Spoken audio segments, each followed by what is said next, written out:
Lovely. Thank you very much. Wel, croeso I bawb, croeso i'r cynhadledd Baioamrywiaeth Wahanol Iawn i'r rai dyn ni wedi cael y blaen. So very, very warm welcome to everyone for being here. I'm, as you can imagine, those of you who know me, utterly delighted to have some time with you at the Biodiversity Conference of the Wales Biodiversity Partnership. I think I've lost count now. I've been to every one since 19... no, I don't know, whatever it was. Anyway, a lot of years, 15 years maybe.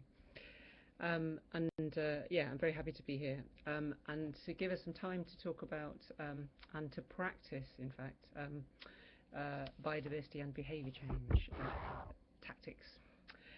So there's a couple of things I need to make sure you're aware of. We're really happy to take questions in the chat, so that you should be able to see a chat box and be able to talk to us from there. I'm going to ask you some questions and ask for answers in the chat, but also if you just want to raise questions, please feel free to do that. There is a conference, obviously there's a conference website, and there's a page with information about me, including my website, my own website on there. So all of the things that I'm going to mention, quick tips and materials, you'll find links available on there. If you're not speaking, it would be really great if you could keep your microphone off and switch your microphone on as you speak, and I will try and do the same, because I'm going to cause you a horrible echo if I don't get that right, so apologies beforehand that I probably won't get it right every time. I'll make an effort. Have I covered everything? She said, wondering. I think I have. At this stage, right. Okay. So, I'm going to suggest that we arrive in the room. So I know you're already in the room. I can't see you, but I can see your names in a big, long, very scary list with lots of friends as well as new people. So lovely that you're there. So I'm going to invite you to notice your feet on the floor. Just to wriggle yourself into a comfortable seated position and notice your feet. And maybe even notice your bottom on the chair. And I'm inviting you to do that. Just, I don't, what it feels like doesn't matter, but just to notice that you are here in this body. Some people find it easy to feel their hands. Notice your hands on your lap. Some people find they can anchor on their breath, so just noticing your breath, either coming in and out of your nose, or maybe your belly moving with your breath.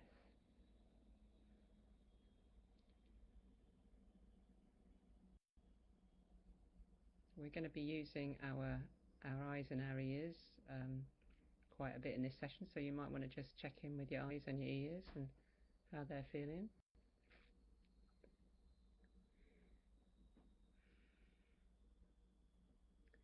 I'm asking you to do that for really good scientific reasons.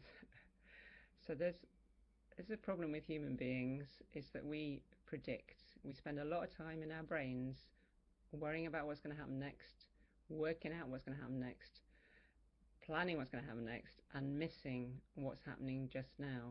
And there's a rich body of information available to you in your own body, and one of the major things we discovered about behaviour change is the more you can use that information to help inform what you're doing and how you're being with other people, the greater change you can bring about in the universe. So you might be interested in yoga or meditation or mindfulness, or you might just want to have a little pause in the day.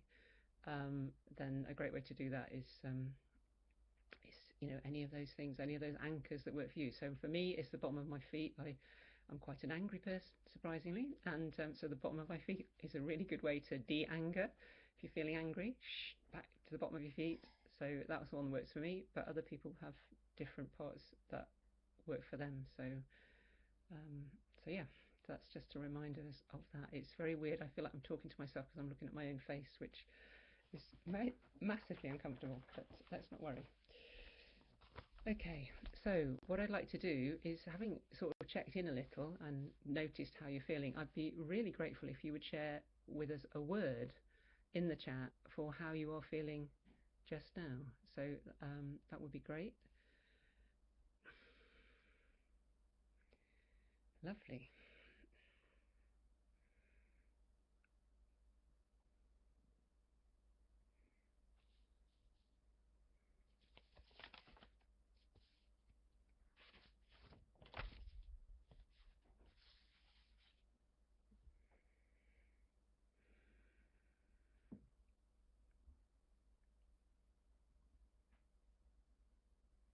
I'm hoping others can see that. We've got a lot of calmness coming up. We've got some tiredness and hungriness in there.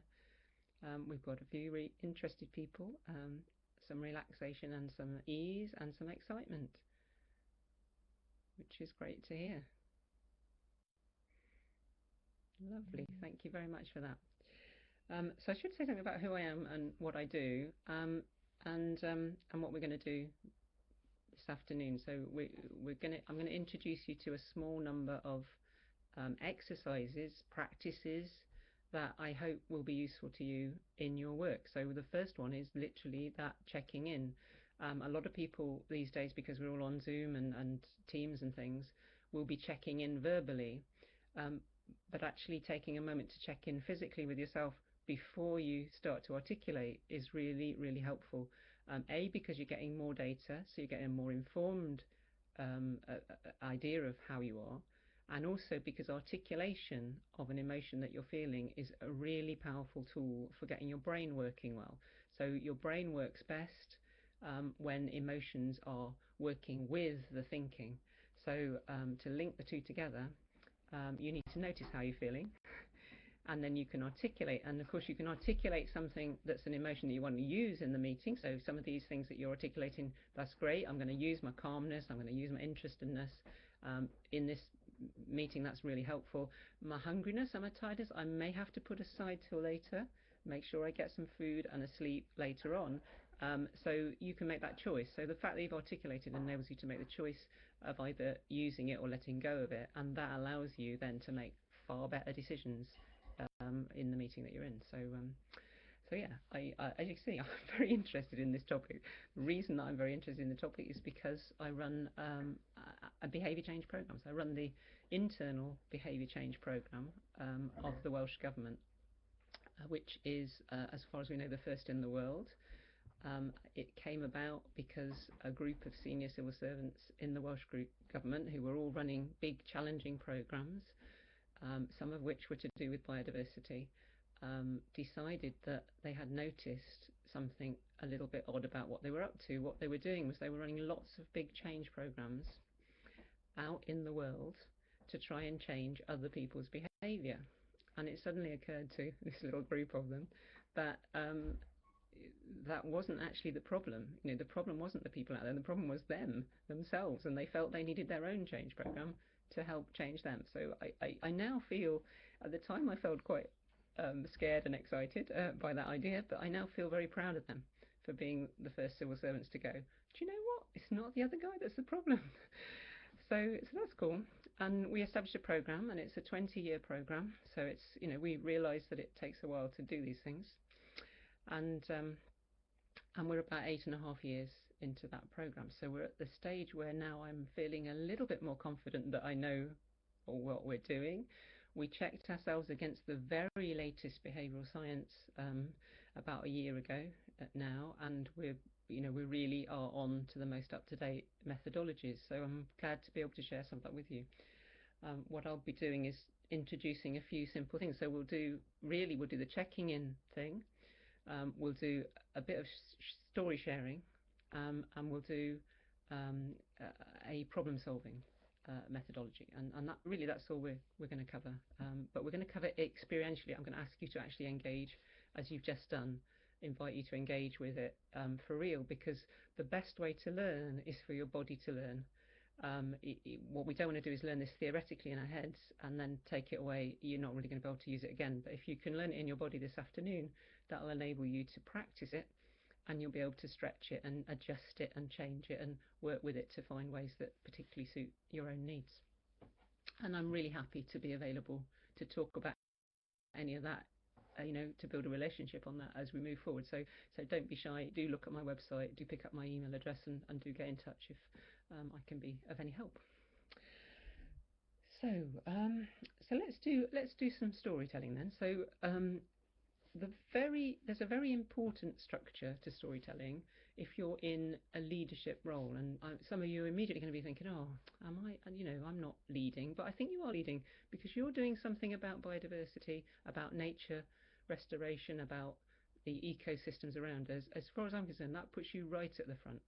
That's where the rest of humankind needs to get to, a strong, positive relationship with the ecosystems, with the nature around us. So you're leading, and I'd love you to step up and take that leadership role. And the way that we talk about leadership role in the Welsh Government is we use something called Future, Engage, Deliver. And that model says you can't look up in a book and see what leadership is. That's not going to help you. You can't look at someone else and say, oh yeah, they're a good leader, I want to be just like them.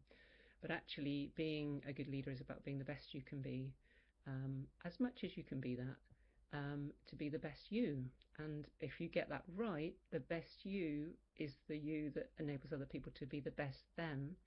And so it helps everybody out in one go. And of course, the route to that is practicing. And one of the ways to practice is to tell stories of learning. And stories of learning are really helpful for leaders to tell, because they help other people to understand how they might get to somewhere nearer to where we need to be. So, so the structure for a story about learning is really, really simple. It's I used to think this, something happened, and now I understand that. I used to think this, something happens, and now I understand that. And what we would like to attempt to do, and I haven't judged how many people there are in the room, but Adam has tried to set up some rooms that we can break out into. So we're going to try and get everybody to go into groups of 3 or 4 people, and to practice just telling each other just a story of something that you learned. So what you used to think, and then what happened, and then what you actually learnt from that. And hopefully in 10 minutes there'll be enough time for 3 or 4 people to share that and maybe have a little discussion at the end of it. So I'm going to ask you to keep the pausing idea. So when you get into the room, it's really good if you pause for a moment and just said your name and where you are. So I know some people, I already see that we've got people from outside Wales on the call, so that's really exciting. So so your name and where you are, if you'd like to share that in a round, so everybody takes a turn to say that, and then a second round, and the structure will be something you learned, what happened, and what it was you learned. So what your misunderstanding, and then what happened and what you learned. So I'm hoping that that will be feasible, and I'm looking to see whether we can send people into groups for 10 minutes. Are there any questions? Either raise your hand, which you should be able to use a little icon to raise your hand if you can do that, or type a question into the chat box if you've got a question and I'm not being clear enough before we send you away.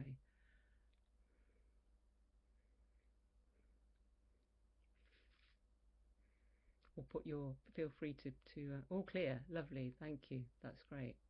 Yeah, I haven't seen my poll results, yes, but I'll try and chase my poll results while you're in your rooms if I can do that. So lovely. So if Adam's ready, we'd like to put people into rooms for 10 minutes, and I hope you have a lovely conversation. Okay, everyone, I'm going to send you off.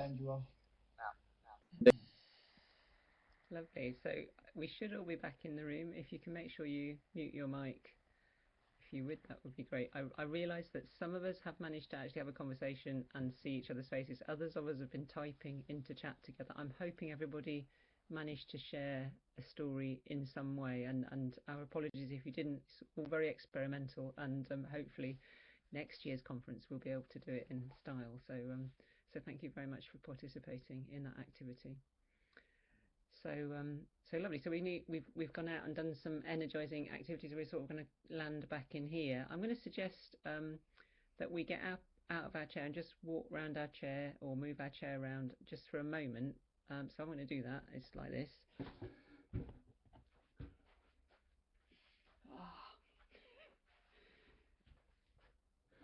Just to get a little movement in my body, so that I'm not getting too stiff sitting in the same position looking at the screen. So if you feel that would be helpful, please do join in. And we can't see you, by the way, so you don't have to look as silly as I did. Great. Okay, so we'll land back into a little bit of further exercise. I'm gonna warn you that I'm gonna maybe actually, before I do that, I'm just going to ask you how that went. So maybe if you could pop a word in the chat, or a word or two in the chat, just to say how that breakout went, so we've got a bit of feedback. That will be quite helpful for us, I think, as we move forward. So if you'd be happy to do that, that would be good. Great. I can see people are writing. Thank you.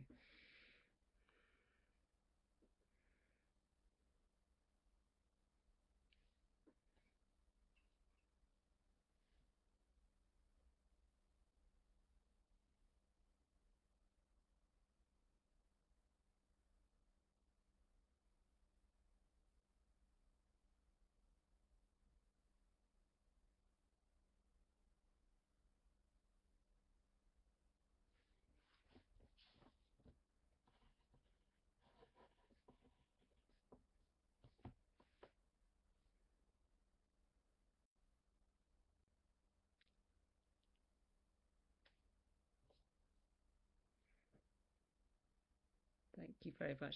It's so that some of you have had a great experience in there, which is really lovely, but we're still facing quite a lot of tech problems there. And I can see that one of the things that we need to work out how to do is to put the questions into the chat so you can see them in the room. So that's really helpful in terms of feedback. Thank you very much indeed.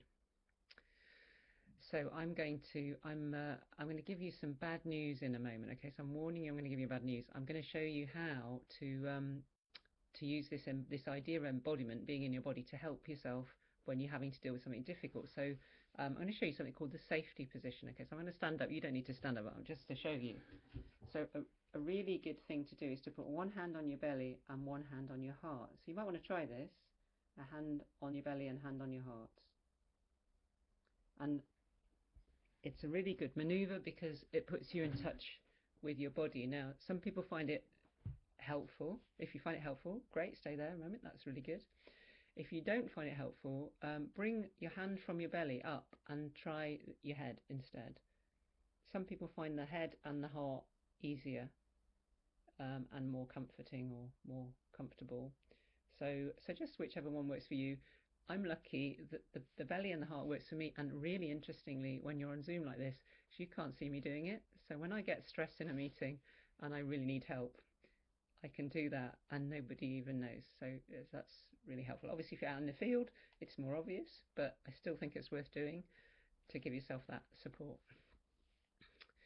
So I've introduced that slightly jokingly before I give you some bad information, bad news, because I have the results of our poll. So some of you have joined in, and the poll was about why is nature important to you? And we gave options of saving the planet, saving the human beings, all life is precious, or indeed you could put another reason in there instead. And I'm very happy to hear some other reasons. If you were other person, if you put particularly other box, you might want to put your reasons into the chat here. The bad news is nobody wants to save the humans. So we've talked to 22 expert ecologists, and they say not the humans, guys. So just in case you didn't know, that's your species and mine. So very sad to hear, but we do want to save the planet, some of us, and we do believe that all life is precious. And it's interesting, slightly more people, so 10 out of 22 wanted to they want to save the planet. That's why they're doing what they do every day. And 8 out of 22 are all about all life being precious. And 5 of you gave other options, and as I say, very happy to see some other reasons coming up.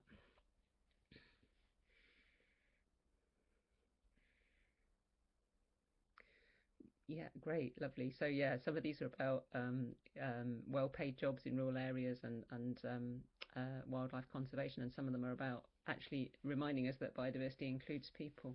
I've been doing a lot of work in the program that I do on the fact that biodiversity includes people. People are a species. I remember when I was first head of nature conservation a long time ago, I didn't know anything about it. I'm just a manager, civil servant, an experienced change manager, but I didn't know a lot about nature. I cared about it, but I didn't know about it. And I would go into meetings and I would say, oh yes, the thing is the human species, blah blah blah blah, and people would look very uncomfortable about being called a species. But I do it on purpose now because I think it's accurate.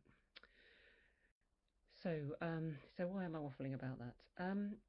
Because it's to do, I guess, with our values and what drives us. And an interesting thing in the work that I'm doing is that obviously I have to talk to people about what they believe in and what's important to them and what are their values.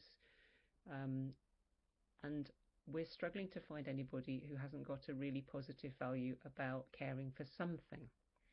You know, they're usually caring for nature, or they're caring for people in some way, and that's driving what they're trying to do.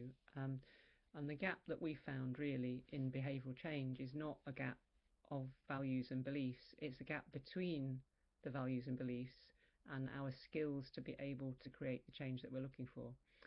So what we've been trying to do for 8.5 years is to bridge that gap between the two, to help people to find ways of doing that by looking at what they have control over and what they don't have control over. So we do something called the circle of concern. So if you can imagine 3 circles, you've got a circle of control, what you can actually control, and then a bigger circle of influence, where you can actually have some influence on things. And then you've got a really big circle, which is where we mostly spend all our time, in the edges of this really big circle of concern, where I can't really change those things, but I am really concerned about them. And for good health and for constructive practice, you need to come back to the middle and work on this bit where you have control. Now, sadly enough, where you have control is quite small. It turns out that what you have control over is actually a subset of your own body. So that's quite interesting. Some people who are managers tell me that they have control of their team, but it soon becomes apparent in conversation that they don't really have control of their team. They have influence over their team. You have influence over the things that are around you that you can move about and the people that you can talk to and try and convince of things. But actual control is a subset of my body.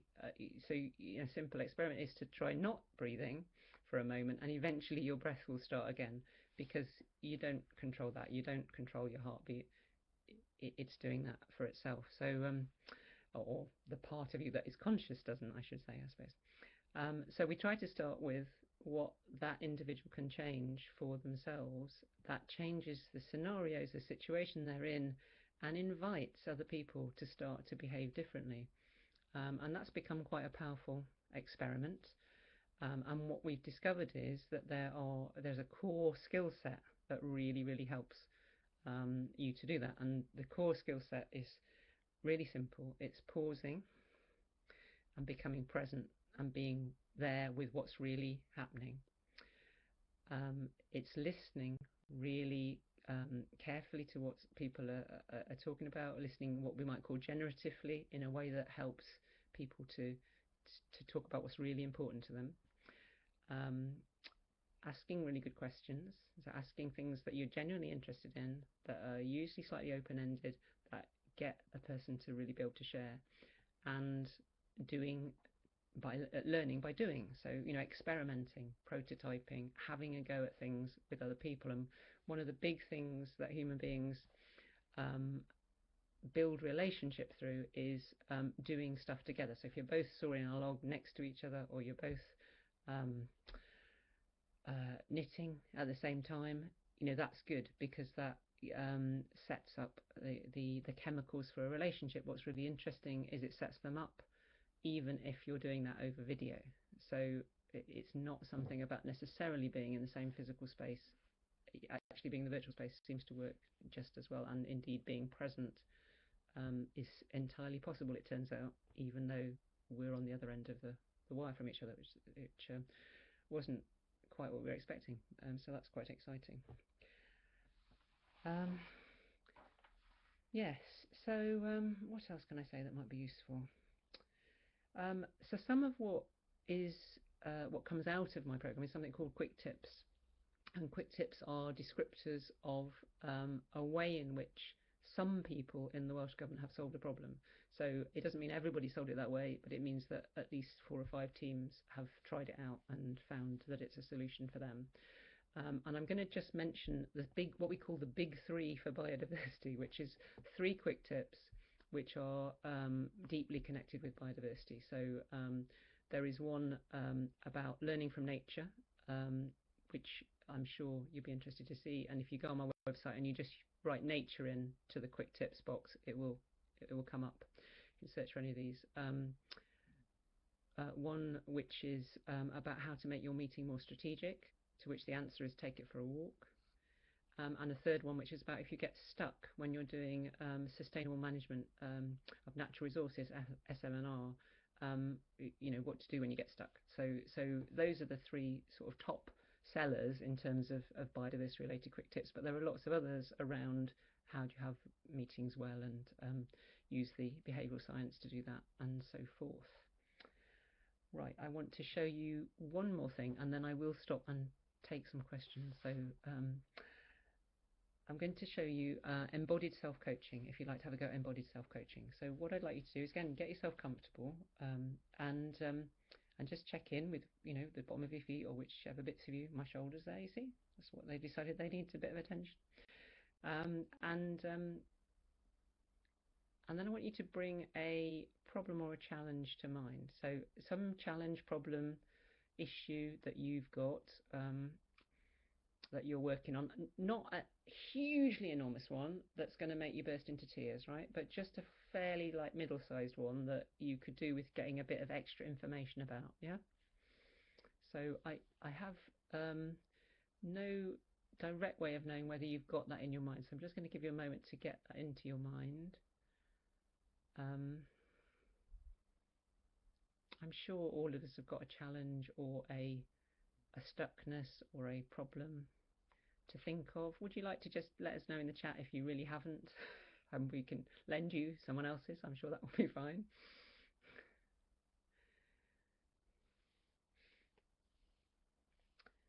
Okay, so once you've got that in mind, we're going to inquire with our body for some information about this problem. So we're going to start with our head. So just going to put our hands on our head and ask our head, obviously might be our brain involved here, what that might have to say. What does your head have to say about this problem? And see whether it can shed any light.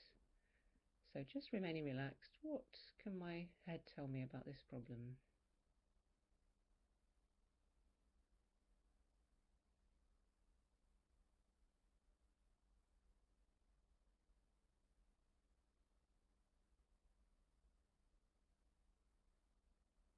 And then I'm going to move my hands and I'm going to put them on my heart and ask my heart, okay, so what can my heart tell me about this problem?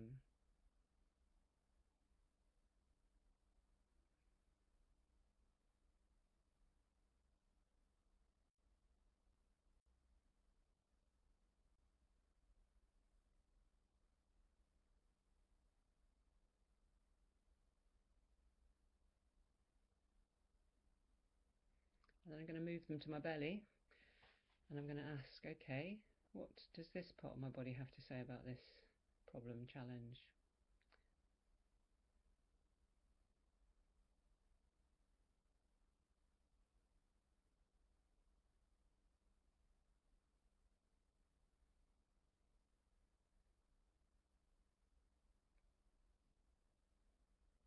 And then the last one, I'm going to put my hands on my hips, and you may want to try this later on standing up and see if it works differently, but put my hand on my hips and ask them, what do my hips have to say about this problem, risk, challenge, issue?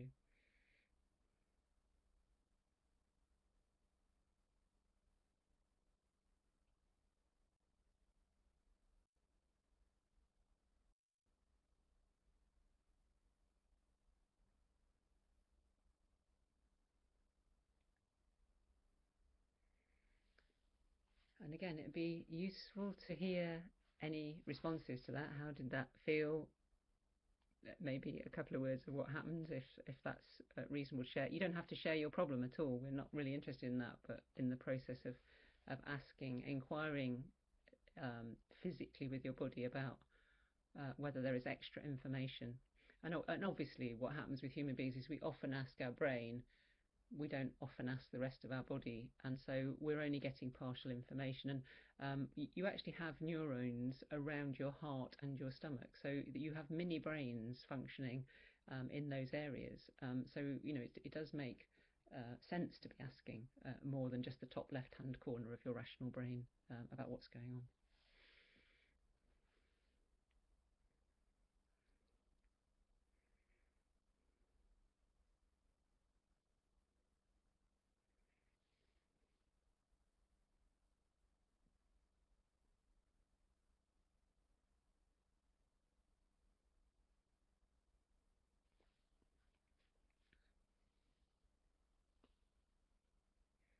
Yeah, and really interestingly, some people are getting answers from different parts of their body, and sometimes that there's a part that isn't talking at all. And it's worth playing with to see what works for you.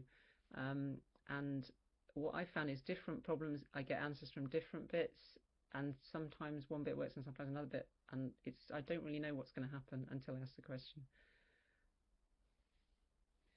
So yeah, it is. I'm calling it embodied coaching. It's a form of coaching from a guy called David Drake. So if you look up David Drake embodied coaching, you should be able to find the details. But obviously, get in touch with me if you can't find what you need. Lovely. Where are we for time? Right. Okay. So I'm quite interested in whether I'm quite interested in hearing your voices. Actually, I wonder if there's anybody who's got a mic who might have a question they'd like to ask. That would be good.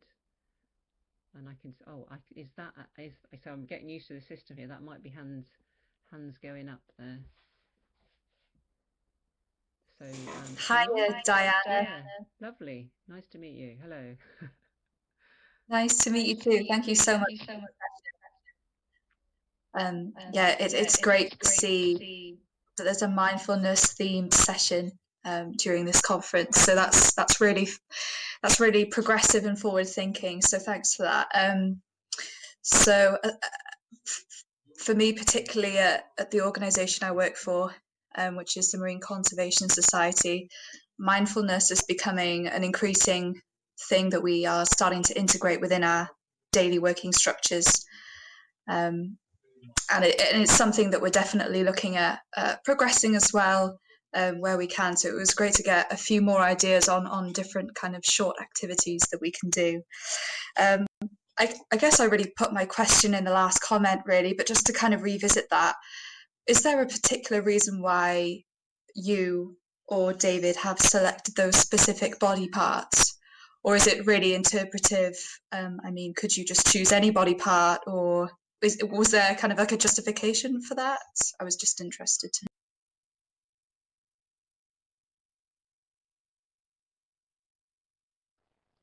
know. Diana, you're muted. Apologies. I knew I was going to get it wrong at some point.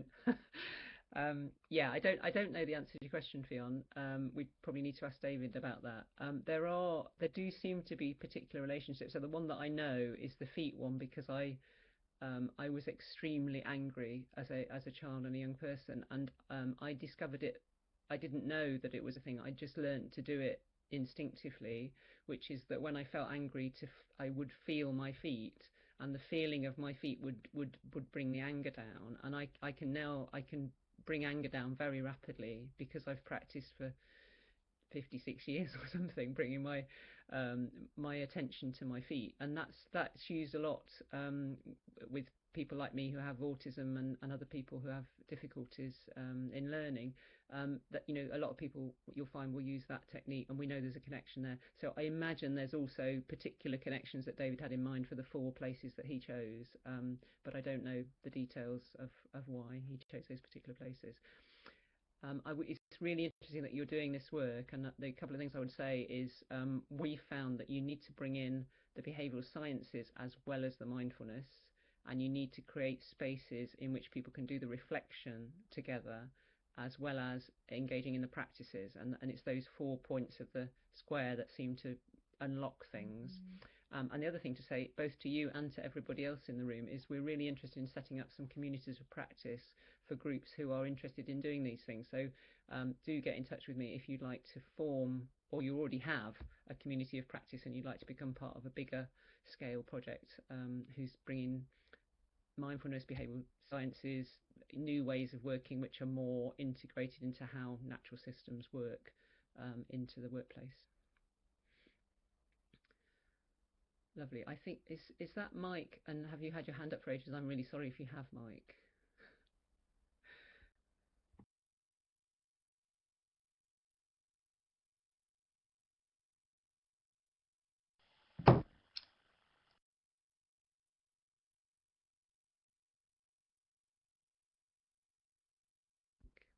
Oh,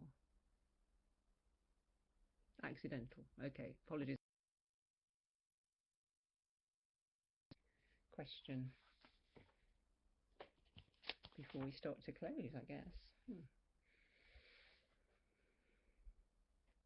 What's bubbling? What questions are you still holding on this topic, or even statements?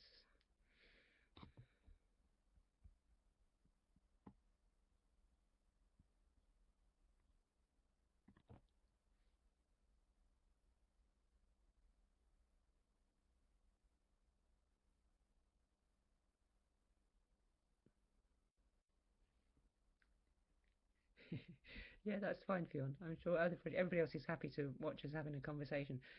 Yeah, my top tip at the moment is there's a free thing, which I'm sure if you search for it you'll find, called Breathing Spaces, offered by Fresh Air Fridays, which I particularly like. So Fresh Air Fridays Breathing Spaces is a half an hour a day free mindfulness session which anybody can join. It's quite a nice structured session. If you like a less structured and shorter meditation, then and more chatting, then Frazzled Cafe is quite good. So Frazzled Cafe do a similar thing, and they tend to be 45 minutes to an hour, and those are all free. So yeah, they're a good resource. And all the quick tips have little elements built in. So using 3-question sharing from my website, or many of the other ones that are there. Okay, well, I think we're probably coming to a close in that case.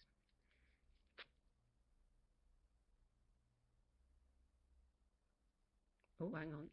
Yeah, understanding. Yeah, the whole point, I think, Mike, is about, can we look after each other? So I think there's 3 things. Can we look after ourselves, each other, and nature around us more sustainably? Can we do it at all? Can we just increasingly get better and better at doing those 3 things?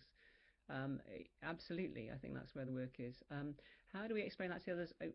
Actually, the way to explain something to someone else is to spend a lot more time listening and less time, says the woman who's been talking for an hour, and less time talking. So actually, my challenge to everybody would be, can you listen long enough to see where the connection is between what it is that you're trying to sell, what it is that you think is important, and what is important to this other person that you're trying to work with. So really deepen that listening, because there will be a connection. There'll be a connection with this sort of way of working, and there'll be a connection with biodiversity, but it takes some conversation and building a relationship to get to that place. So yeah.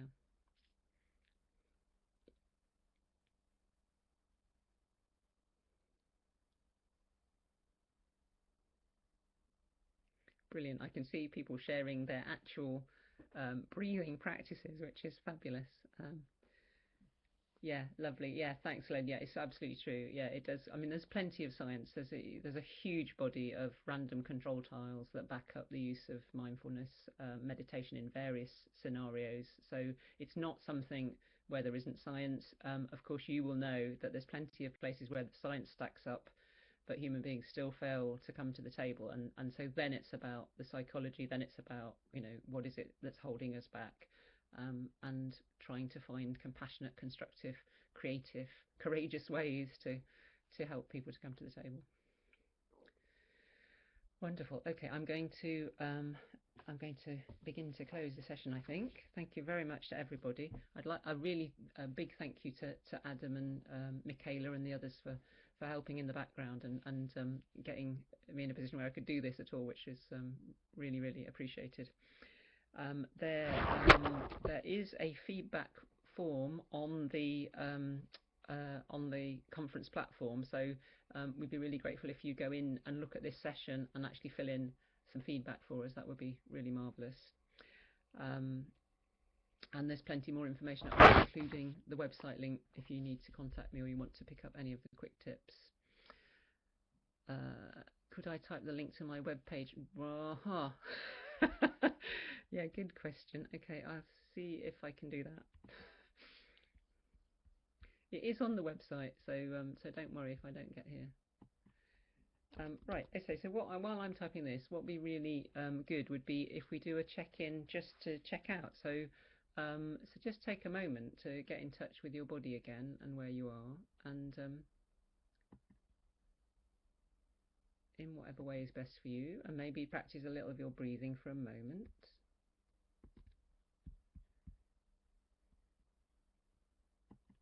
And then it would be great if you would, uh-oh, have I lost the connection? No, you're still here.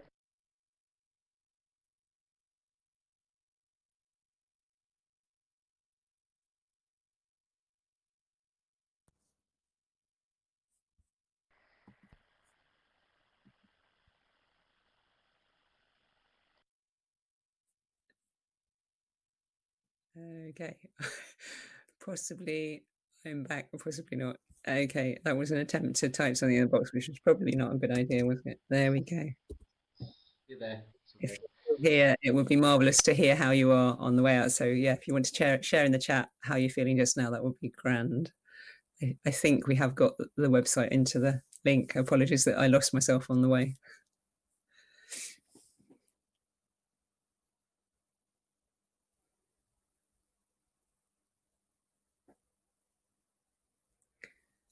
Great. One of the things, I was working with a colleague this morning, and we were comparing notes on working across different HR departments, and they were saying there's a lot of people in the HR department that are secret meditators, haven't thought to bring it to work, feel quite shy about it, but actually once you start to talk about the science and people realize that it's something they can come and help other people out with as well, it's really starting to blossom. So great to see that there are people in this area of work who are also practitioners. So lovely. A lot of potential there for working together, and don't forget, really happy to help you to establish some communities of practice in that, if that will be useful to you.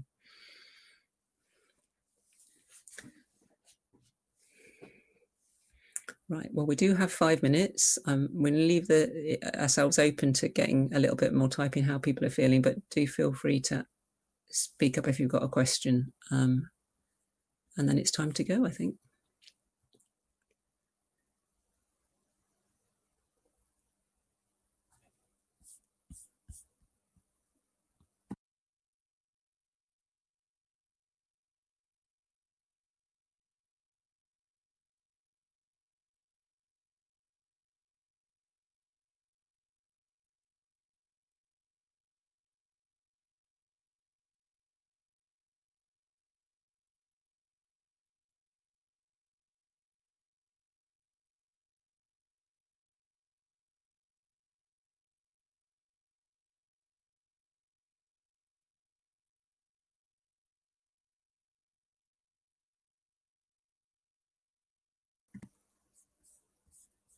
Lovely, thanks everyone. That's really great to share some time with you. I wish you all the best with what you're doing, and hopefully see you soon.